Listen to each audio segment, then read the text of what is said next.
Hello hello hello மக்களே, இது உங்கள் மேக்சிமஸ். என்ன பாஸ், மனுஷன் வாழ்ந்தா இப்படி ஒரு வாழ்க்கை வாழணும்னு ஒட்டுமொத்த தமிழகமே ஐயா நல்ல கண்ணுவடாம் சொல்லும். ஆனா இப்போ சென்னை ராஜீவ்காந்தி அரசு மருத்துவமனையில அவரு உயிருக்கு போராடிட்டு இருக்கிற செய்தி மனச கணக்க வைக்குது.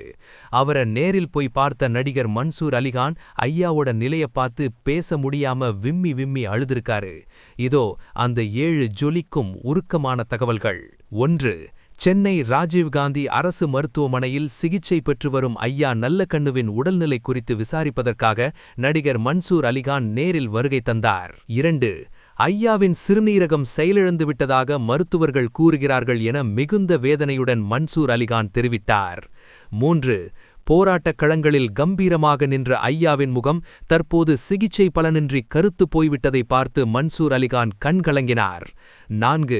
பள்ளி பருவத்திலேயே வெள்ளையர்களுக்கு எதிராக விடுதலை போராட்டத்தில் குதித்த அந்த உன்னத மனிதர் இன்று மரண போராட்டம் நடத்துவதை ஜீரணிக்க முடியவில்லை என்றார். 5. நல்லக்கண்ணு ஐயா வாழ்ந்த அதே மண்ணில் நானும் ஒரு தமிழனாக வாழ்ந்ததை பெருமையாக நினைக்கிறேன் என நெகிழ்ச்சியுடன் பேசினார். 6. கொள்கைக்காகவும் உழைக்கும் வர்க்கத்திற்காகவும் தன் வாழ்நாளை அர்ப்பணித்த ஒரு எளிமையான மனிதர் அவர் என புகழ்ந்து தள்ளினார் மன்சூர். 7.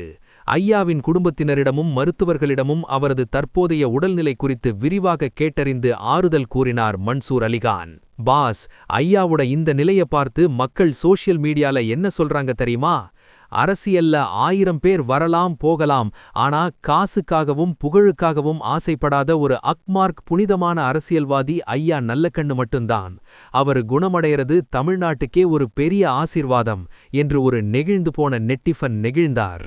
கண்ணா, 100 வருஷம் வாழ்ந்தாலும் சில பேரை உலகம் மறந்துடும். ஆனா நல்லக்கண்ணு ஐயா மாதிரி ஒரு மனிதரை வரலாறு என்னைக்குமே மறக்காது.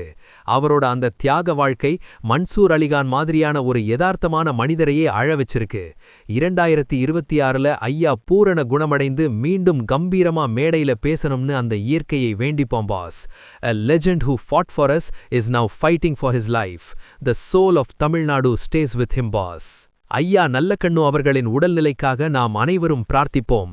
தமிழகத்தின் முக்கிய செய்திகள் மற்றும் உணர்வுபூர்வமான அப்டேட்டுகளுக்கு ஸ்டே டியூன்ட் வித் பிராண்டி செய்திகள். Stay tuned. உண்மையை லவுடா சொல்வோம், குவிக்கா சொல்வோம்.